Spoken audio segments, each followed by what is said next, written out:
Okay, let's unpack this. We're starting today with an image that's really stuck with me since I saw it Tahrir Square in Cairo back in 2011. Thousands, just thousands of people gathered, demanding something different, something more, even risking everything. What is it?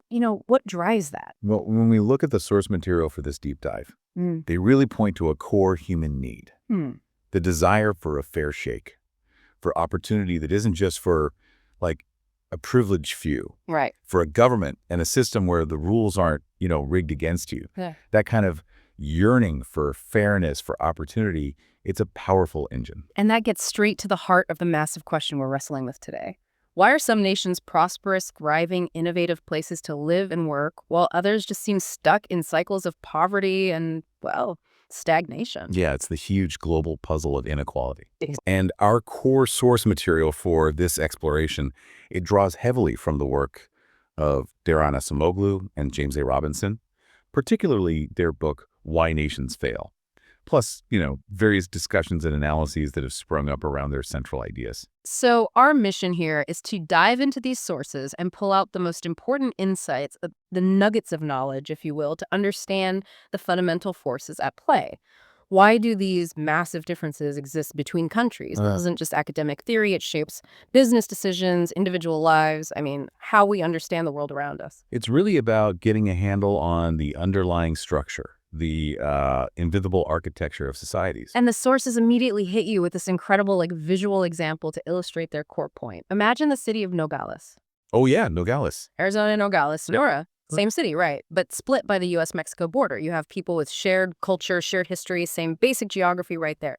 Yet the outcomes are wildly different. On the U.S. side, you see relative prosperity, safety, opportunity. On the Mexican side, significantly less so. It's stark. It really is a stark, undeniable contrast. And the most obvious difference isn't the culture or the geography, not right there in the city anyway. It's the border. The line on the map. Exactly. And what comes with that border are two fundamentally different sets of rules, two different systems governing people's lives. That's kind of the preview of the whole core idea we're exploring. So before we fully immerse ourselves in the idea, let's maybe clear the decks a bit. What did we find in the sources about the common explanations for wealth and poverty? The ones that Acemoglu and Robinson argue don't fully explain the differences we see today. Well, yeah, they start by pushing back on several widely held beliefs. The first one is the geography hypothesis, Okay. the idea that things like climate, access to resources, or whether you're coastal or landlocked, that these are the primary determinants of a nation's wealth. And the counter-arguments presented are pretty compelling, I thought. Think about Singapore. It's tropical, tiny, almost no natural resources to speak of, yet it's one of the wealthiest places on Earth. Compare that to, say, Afghanistan, which sat at the heart of ancient trade routes for centuries. It's mountainous, inland, but remains very poor today. Exactly. Geography plays a role, sure, no one denies that, but the sources argue it's just not the main act in the modern story of global inequality. It doesn't explain the huge gaps that opened up later. Okay, so geography isn't the full picture. What's next? Next up is the culture hypothesis. This one blames differences on things like national character, religion, maybe work ethic. Are some groups just naturally more industrious or predisposed to certain types of social organization? But look at North and South Korea. Or East and West Germany before reunification. Same people, same roots, same culture, pretty much, initially.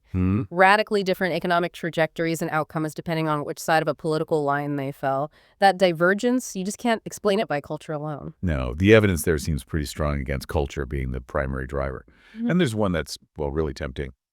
The ignorance hypothesis. Oh, right.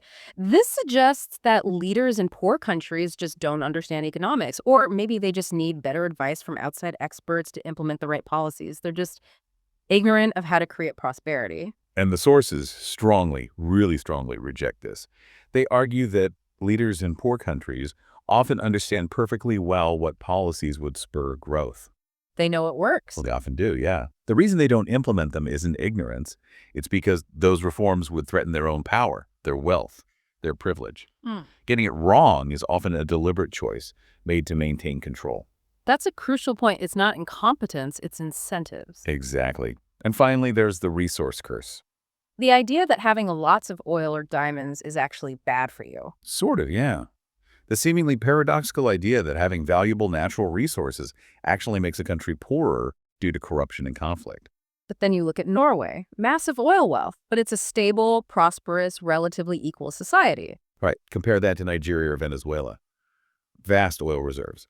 But they've struggled mightily with corruption, economic instability, and, much of the wealth concentrating among elites. So what's the difference there?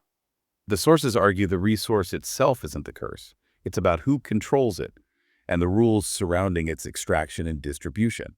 It comes back to the system. Okay, so if it's not primarily geography, culture, ignorance, or resources explaining this massive global gap, what does the source material point to?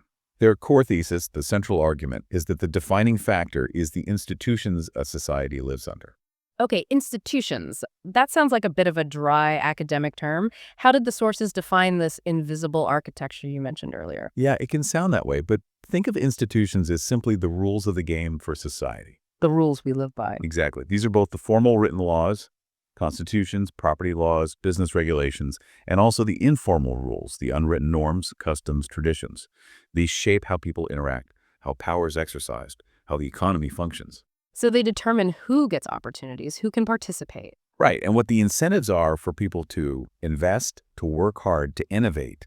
Are you going to bother if the rules mean someone can just take it all away? And the key distinction they make within these rules, these institutions, is between two fundamental types: inclusive and extractive. That's the core dichotomy. Inclusive institutions are those that are open to broad participation. They protect property rights, not just for an elite few, but for a wide cross-section of society. So everyone has a stake. Pretty much. They allow people to choose their occupations, start businesses, get an education, participate in the political process. Critically, they create incentives for people to be productive because they know the fruits of their labor and investment are relatively secure. Like the example they give of the U.S. patent system. The rules allow inventors, regardless of who they know, to secure property rights over their ideas, backed by the state's power to enforce those rights. Exactly. That clear rule and strong enforcement, it incentivizes people to innovate. It makes it worthwhile. Okay, so that's inclusive. What about the other side? Extractive institutions are fundamentally different. They are designed by and for a small elite to extract resources, labor, or wealth from the rest of society. They actively limit participation and opportunity for the vast majority. And this just kills the incentive for most people to be productive or innovative, right? Because anything they create or earn could just be taken away by the ruling elite or, people connected to them. Precisely. Why build something if it can be confiscated tomorrow?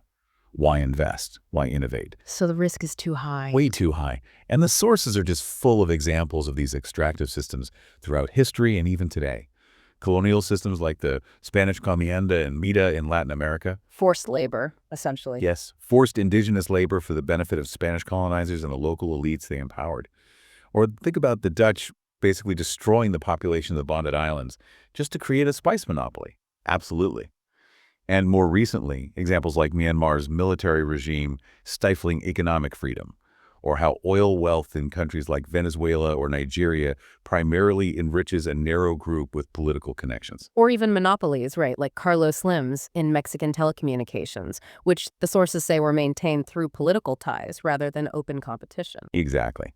The common thread is rules designed to funnel wealth and opportunity upwards, away from the majority. Okay, let's revisit some of the examples we touched on earlier and see how these different institutional types play out in practice, according to the sources. No Gallus again. It's such a perfect real-world lab, isn't it? Yeah. On the U.S. side, people live under institutions that are, relatively inclusive. Relatively. Yeah, relatively. They have choices about jobs, access to schools, infrastructure funded by broad taxation. Employers are incentivized to invest in technology and skilled labor because property rights are pretty secure. There's a predictable legal system. And people can vote, participate politically. Right? There's broad political participation, giving people a voice, at least in theory. These incentives, they add up to higher productivity, higher incomes, better lives overall compared to the other side. And on the Mexican side, the same city, just yards away. You see institutions that the sources characterize as more extractive. Property rights are less secure, corruption is often more pervasive, Access to quality education and services is more limited. Political participation might be more constrained or co-opted by elites. So the incentives are totally different. Completely different. Less reason to invest long-term, less security in your earnings, less faith in the system working for you. The same people, same geography, but the rules they live under create these vastly different outcomes. The Koreas are another example where the contrast is just incredibly stark, maybe even starker. Absolutely. After the separation in the 1950s, you had this shared history, shared culture, initially similar economic starting points, more or less. But South Korea adopted increasingly inclusive economic and political institutions over time, protecting property rights, encouraging exports, investing heavily in education, eventually moving towards democracy. Why in North Korea? North Korea, under the Kim dynasty, solidified one of the most extreme forms of extractive institutions imaginable. State control, elite power prioritized above absolutely everything else. Yeah, and the result? The result is South Korea joining the ranks of wealthy OECD nations, a global economic player. North Korea remains desperately poor, isolated, and, well, repressive. It's hard to find stronger evidence for the institutional argument. The sources also really dig into colonial legacies, showing how these extractive institutions often weren't accidental, but were deliberately imposed by European powers. Oh, absolutely. The goal was extraction, pure and simple. Extracting labor, resources, trade profits, all for the benefit of the colonizing country and the local elites who cooperated with them. So systems like the encomienda weren't just inefficient, they were designed to be extractive. Exactly. They were brutally effective at transferring wealth upwards. And this created patterns of inequality and institutional structures that, as the sources argue, have been incredibly difficult to shake off and continue to shape many of these countries today. The legacy is deep. Though they do contrast that with early English colonies like Virginia. Attempts to replicate those coercive, extractive systems from Spanish America largely failed there. Why was that? Well, the key difference, they argue, was that the English settlers had options. They could move further inland, away from the control of the colonial authorities. There was more land available, fewer established populations to coerce easily. So they had bargaining power. They did. To attract and keep settlers, the authorities were sort of forced to offer incentives, land, certain rights, a degree of political participation. It wasn't necessarily planned generosity, it was pragmatic. And this inadvertently laid some initial groundwork for more inclusive development compared to the Spanish colonies, where large indigenous populations were already present and could be more easily coerced into extractive systems. And South Africa provides a powerful, much more modern example of extractive institutions being consciously constructed, not just inherited from a distant past. Exactly. Big disruptions, wars, revolutions, major pandemics like Black Death or, more recently COVID-19 could be seen as one. Periods of rapid global change like the Age of Exploration or the Industrial Revolution. These moments can shake up the existing power structures, the status quo, and create opportunities or risks for societies to move on to fundamentally different paths. And these critical junctures interact with something else they call institutional drift. What's that about? Institutional drift is the idea that even if societies start out somewhat similarly, small, maybe even random, differences in their existing institutions or power dynamics can accumulate over time. They sort of drift apart. Like small changes adding up. Precisely. Then, when a critical juncture hits, these seemingly small prior differences can suddenly become crucial.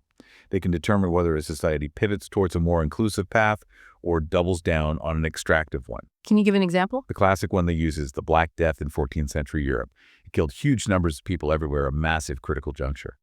But the outcomes differed. How so? In Western Europe, where feudal ties were perhaps already a bit weaker and peasants had some degree of organization or options, the massive labor shortage drastically increased the bargaining power of the surviving peasants. This ultimately led to the breakdown of serfdom over time. But not in Eastern Europe. No. In Eastern Europe, where feudalism was arguably stronger and peasant organization weaker, the landed elites were actually able to crush peasant revolts and deepen serfdom, tying the scarce labor even more tightly to the land. Same plague, different outcomes because of prior institutional differences that drift. That makes sense. And at the heart of all this drift and change is power, right? The sources are really clear that while economic institutions are collective choices, those choices are fundamentally shaped by the distribution of political power in society. Absolutely central. The groups holding political power, whether it's formal power enshrined in law, what they call de jure power, or informal power gained through economic might, organization, or even the threat of force, de facto power, They tend to choose rules that benefit them. So power shapes the rules. It does. In England, for instance, the rising economic power of merchants and landowners, partly fueled by Atlantic trade, gave them the de facto power to increasingly challenge the king's arbitrary rule and his demands for money and control over the economy. Which brings us to a pivotal historical event highlighted repeatedly in the sources, the Glorious Revolution in England in 1688. Yes, this is presented as a really crucial turning point. That de facto power of a broad coalition, merchants, gentry, even some aristocracy, coalesced into a successful challenge to the king, James II, who was trying to assert more absolutist control. He was eventually deposed. And power shifted. Decisively. It shifted from the monarch to parliament, establishing significant constraints on executive power, strengthening property rights, and creating a more pluralistic political system where power was more shared, at least among elites initially. This institutional shift, the sources argue, was foundational. It created the security and predictability needed for the kind of investment and innovation that eventually fueled the Industrial Revolution. Speaking of the Industrial Revolution, that introduces another really important concept from the sources, creative destruction. Ah, yes. Schumpeter's term. This is the engine of growth in dynamic, inclusive economies, new technologies and businesses constantly disrupting and replacing old ones. Like the steam engine replacing hand looms, or cars replacing horse-drawn carriages. Or digital photography replacing films, smartphones replacing landlines, and much more. It's vital for long-term progress and raising living standards. But it's also deeply threatening, isn't it? It doesn't just make old skills obsolete, it threatens the economic privileges and, crucially, the political power of those tied to the old industries or systems, the established players. Exactly, and the sources emphasize that resistance to creative destruction often comes less from, say, concern for displaced workers and more from elites who fear losing their political control if new groups gain economic power. They give examples, right? Oh, yeah. Queen Elizabeth I worried a new knitting machine would cause social upheaval, potentially threatening her control. Ottoman sultans banned the printing press for centuries, partly fearing it would undermine the religious and political elites' monopoly on knowledge and authority. Russian czars delayed railways because they feared they would mobilize peasants and threaten the fixed social order. Habsburg rulers in Austria-Hungary opposed industries and railways partly because they empowered new bourgeois groups and challenged the dominance of the old landed aristocracy. So the fear is losing power, not just money. Often, yes. The political threat is paramount for entrenched elites. This makes it really clear that political conflict, the struggle over who holds power and who benefits from the rules, is just a constant feature throughout history. It's not an aberration, it's the norm. It absolutely is. Yeah. The sources trace this conflict through countless examples. You see it in ancient Rome and Venice, where conflict ultimately led to the closing off of political access and more extractive systems over time. But you also see it in English history. Starting way back. Way back. Starting with the Magna Carta in 1215, which wasn't about democracy, but established a principle of constraint on the king and asserted the baron's right to enforce it. Then through the English Civil War over absolutism versus Parliament's power, and later the 19th century Reform Acts that gradually expanded voting rights. But those weren't just given freely, right? Not at all. They were often achieved only after significant popular pressure, protests, and even threats of widespread unrest from broader segments of society demanding inclusion. The key point is that the outcome of these power struggles isn't predetermined. The powerful don't always win.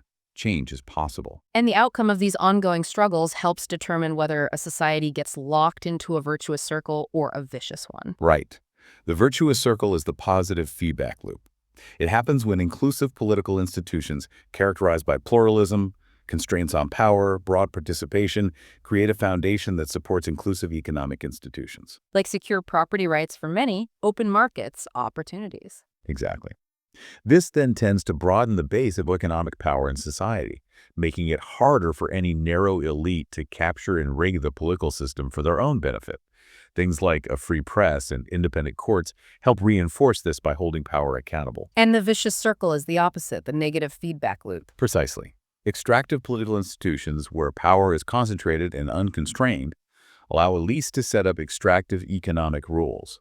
Think monopolies, insecure property rights for everyone else, outright exploitation. And this concentrates wealth and power even further. Yes, it concentrates wealth and power in their hands. This concentrated power then allows them to block any fundamental change, any move towards inclusivity that would threaten their dominant position.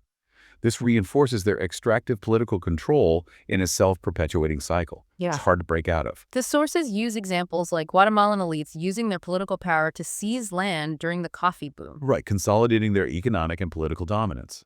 or how the Jim Crow South, after Reconstruction failed, used disenfranchisement and legal segregation, clearly political tools to secure cheap labor for plantations, essentially maintaining the extractive economic logic of slavery through new forms of political control. It's a powerful demonstration of that vicious link between extractive politics and extractive economics. And a key reason this vicious circle is so sticky, so hard to break, is what the sources call commitment problems. Ah, yes. This is a really important concept. Those in power, especially in a system with few constraints, face a challenge. They can't credibly promise not to use their power in the future to benefit themselves, to change the rules arbitrarily, or to expropriate wealth. So even if they say, invest, your property is safe, nobody believes them. Exactly. There's no credible commitment because there's nothing stopping them from changing their minds later if it suits them. This uncertainty makes people potential investors, innovators, even ordinary citizens reluctant to invest, to save, to take risks. It dampens economic activity. So how do you solve that? Well, to solve it, the powerful would ideally need to commit to limiting their own power, perhaps by distributing it more broadly or submitting to stronger, independent institutions.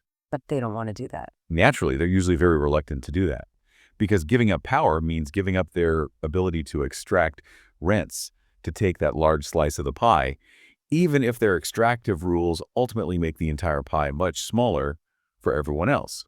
They prefer a large slice of a small pie to potentially a smaller slice of a much bigger one, especially if the bigger pie comes with less political control for them. Now, while the core argument is clearly that inclusive institutions are necessary for sustained, long-term, innovative growth, the sources do acknowledge something important, that growth can happen under extractive institutions, at least for a while. Yes, they did definitely address this. But they argue this growth is fundamentally different in nature and typically limited in duration or scope. How is it different? It's frequently state-led, often focusing on adopting existing technologies developed elsewhere or exploiting a boom in natural resources.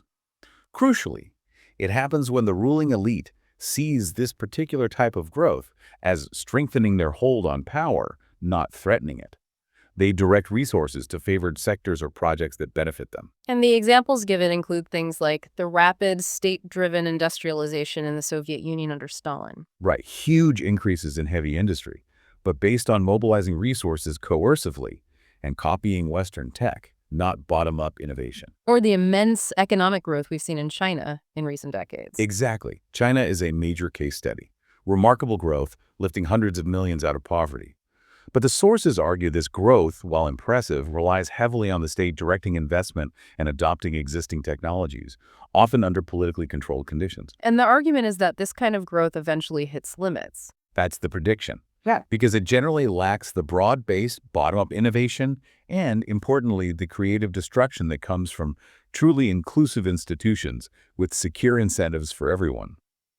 Without that engine, growth tends to stall or become unbalanced. So the Soviet Union stagnated and eventually collapsed. Right. And they point to other historical examples, like ancient Maya city-states that saw growth based on expanding existing agricultural systems and elite control, but eventually succumbed to internal conflict and an inability to adapt, partly due to their centralized extractive nature. And for China. The sources suggest that while China has achieved incredible things, its continued reliance on extractive political institutions, even with somewhat more inclusive economic reforms in certain areas, may limit its ability to achieve the same level of sustained, cutting-edge, broad-based prosperity as nations with genuinely inclusive political and economic systems. They question whether it can reach, say, the income levels of Portugal or Spain under its current model without fundamental political change. And crucially, this growth under extractive systems doesn't automatically pave the way for more inclusive institutions, right? That contradicts some older theories. Yes, they push back strongly against that idea, sometimes called modernization theory.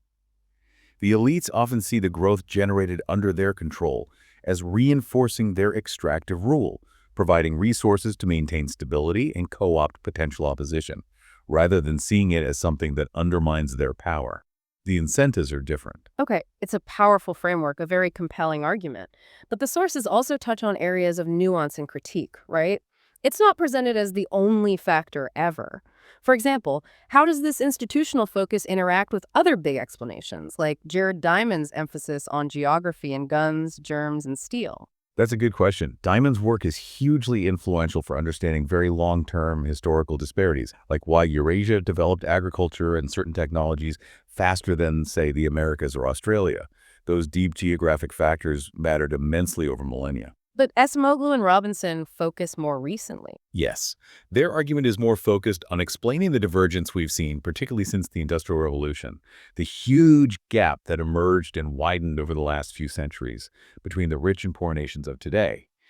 They argue that geography alone doesn't explain why, for instance, the income gap between Spain and Peru became so massive after colonization, when it wasn't nearly so large in 1500. So it's about the adoption of modern technologies. Exactly. The uneven spread and adoption of modern industrial technologies, they argue, is fundamentally linked to the incentives created by institutions, not just ancient geographic luck regarding plants and animals.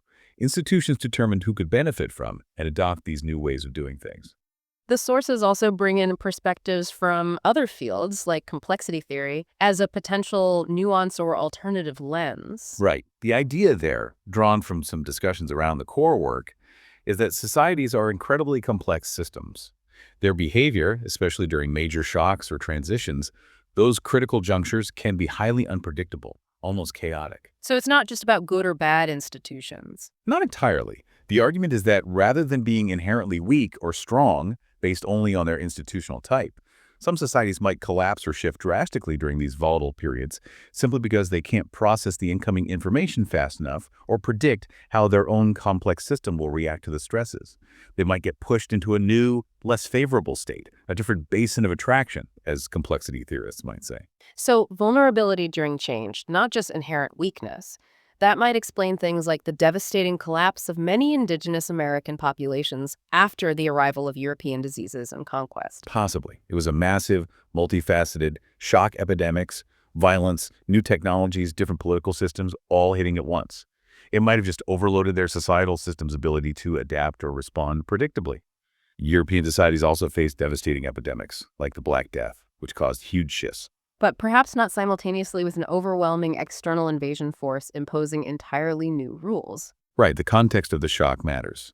It suggests that managing transitions and shocks is inherently difficult for any complex society. And related to geography, there was a critique mentioned stemming from soil science. Yes, that was an interesting point raised in discussions. While complex systems are indeed unpredictable in many ways, basic geographic factors like soil suitability and climate are relatively predictable. They fundamentally influence agricultural potential, which historically shaped population density and the ease of state formation. So geography still matters in a probabilistic way. The argument is that it probably does. Better geography might probabilistically make it easier for societies to develop the scale and resources needed to succeed, compared to those constantly struggling with poor soil, drought, or other environmental challenges. This suggests that geography provides a persistent background influence that isn't completely overridden by institutional factors or complex system dynamics alone. It's part of the mix. The sources also acknowledge, maybe briefly, that factors like external influence and globalization aren't explored in massive depth in the main book, though their relevance is obviously clear. Yeah, things like the impact of the Atlantic trade creating new economic forces, or the big globalization waves in the 19th and late 20th centuries. These external factors clearly interact with domestic institutions in complex ways that warrant further exploration. And a really crucial takeaway seems to be just how incredibly difficult institutional change actually is. It's not like flipping a switch. Not at all. It's rarely a neat linear path. It's messy, highly context-specific, and simply trying to copy-paste reforms or institutions from a successful country often fails miserably. Because those imported reforms often don't address the underlying power structures and informal norms that maintain the existing extractive rules. You can change the law on paper, but if the political reality doesn't change, the outcome might not either. Which, they argue, is a big reason why so much foreign aid often doesn't work as intended in countries with deeply entrenched extractive institutions. Exactly. The aid money, the resources, often get captured, diverted, or plundered by the elites who control the system, rather than reaching the people it's meant to help or fostering genuine bottom-up development. The institutions filter the aid. And as we mentioned, they really push back on that old idea of modernization theory, the notion that just getting richer economically will automatically lead to democracy or more inclusive institutions. Right. They point to examples like China or various resource-rich authoritarian states like Saudi Arabia, where elites have overseen significant economic growth precisely because they see it as a way to strengthen their extractive rule, provide patronage, and buy stability, not as something that will inevitably undermine their control. Growth and authoritarianism can coexist, at least for a time. So, listening to all this, it can start to sound like a pretty deterministic picture, maybe even a bit bleak, with these powerful, vicious circles trapping nations in poverty and stagnation. It can feel that way sometimes. The persistence is strong. But the sources don't leave it there, do they? They make a point of highlighting examples of countries that did manage to change their path, to break out. Absolutely. These examples offer crucial lessons and, frankly, some hope. Botswana is a really notable success story often cited. They avoided the resource curse. They did, managing to avoid the typical pitfalls after independence despite discovering significant diamond wealth. The sources credit this partly to some helpful pre-colonial Tswana institutions that already had elements of state centralization, but also consultation and pluralism, Gotla assemblies, and private property rights in cattle. So there was something to build on. Yes, and crucially, a broad coalition emerged at independence, including traditional chiefs who had significant property interests, cattle, they wanted to protect from state expropriation or outside interference. They were wary of figures like Cecil Rhodes absorbing them. External factors like support from groups like the London Missionary Society might have also played a positive role. They made a conscious choice for more inclusive rules at independence, managing the diamond wealth relatively well. Japan is another powerful case of breaking from an old system. A very dramatic one. The Meiji Restoration in the mid-19th century overthrew the Tokugawa shogunate, which had kept Japan isolated and feudal for centuries. This was largely spurred by the external threat, the shock of the arrival of Commodore Perry's U.S. fleet demanding access. The critical juncture. Exactly. This disruption created the opening for reformers to dismantle feudalism, centralize the state, and adopt more inclusive political and economic institutions, modeling them partly on the West. This enabled Japan's rapid industrialization and growth. And this was possible, the sources suggest, partly due to existing institutional differences compared to, say, China at the time, where the imperial state was arguably more centralized and absolutist, making such a rapid internal overthrow and reform perhaps more difficult. And change doesn't always have to be a single dramatic revolution, right? What about Brazil? Brazil's transition to democracy in recent decades is presented as a different kind of path. It emerged more gradually through a complex process of grassroots empowerment. Social movements, trade unions, and eventually the Workers' Party built power incrementally, often starting at the local and state level, and eventually translating that into national political change, shifting away from military rule towards more pluralistic, though still challenged, institutions. It shows change can bubble up from below. And back in the U.S., the example of the South.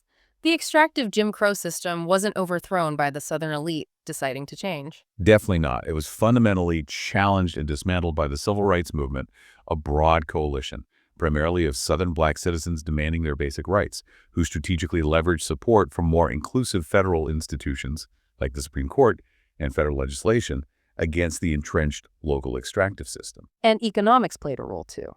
Yes, their success was also helped by changing economic realities. Increased outmigration of black workers from the South seeking better opportunities elsewhere, and the mechanization of cotton picking gradually reduced the planters' economic reliance on maintaining that ultra-cheap, coerced labor system. The economic logic supporting Jim Crow weakened over time, making it more vulnerable to political challenge. So, looking at these successful transitions, Botswana, Japan, Brazil, the U.S. South, what's the common thread the sources emphasize? What these successful turns towards more inclusive institutions often seem to have in common is the empowerment of a broad coalition acting against the ruling elite or against absolutist power. It's not just about replacing one set of elites with another who might continue extraction.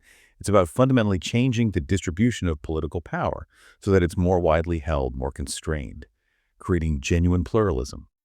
That shift in political power then provides the foundation for establishing and sustaining more inclusive economic rules. All right, that was definitely a deep dive into some really fundamental, big ideas about why the world is the way it is. Let's try to pull together the absolute key takeaways from the sources. Okay. The core message, really, is that institutions, the rules of the game, Both the formal laws and the informal norms are the most critical factor driving national prosperity or poverty in the modern world, Right. more so than geography, culture, or just leader ignorance. And it's this split. Inclusive institutions create the opportunities and secure the incentives needed for broad participation, for investment, for innovation. And that leads to sustained economic growth that benefits more people. While extractive institutions do the opposite. They concentrate wealth and power in the hands of a few. They stifle innovation and broad participation, and crucially, they tend to persist because the elites who benefit from them actively block change, even if it means a smaller economic pie for the nation as a whole. They protect their power. Change is possible, but it's difficult, it's messy, it's often nonlinear. It typically involves direct challenges to existing power structures, frequently turbocharged during those critical junctures, and often requires the formation of broad coalitions pushing for more inclusive systems. Right. And while the forces maintaining those vicious circles are incredibly powerful, the historical examples, Botswana, Japan, others, show that shifts towards more inclusive paths are possible. It often happens when a diverse group successfully challenges the political power of the extractive elite and establishes mechanisms for broader participation and constraint. Thinking about all this, it really does make you look at the world differently, doesn't it? Maybe look around your own society. Can you start to see that invisible architecture of institutions at work? How do the rules, written and unwritten, shape the incentives for people, for businesses? Who seems to benefit most from the current rules and who might be getting left out or held back? It prompts those kinds of questions. Definitely. And maybe as a final thought for you to ponder, the sources discussed how institutional drift, those slow accumulating changes, can interact with critical junctures to create new paths for societies, sometimes quite unexpectedly. We're clearly living through some significant global shocks. Right now, you've got climate change accelerating, the incredibly rapid rise of AI, shifting geopolitical landscapes, potential pandemics. Huge potential disruptions. Absolutely.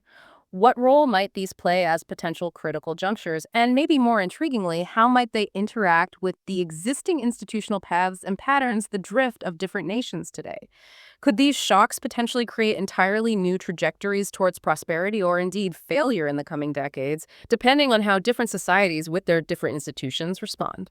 A lot to consider indeed. Food for thought. Absolutely. Thanks for joining us for this deep dive.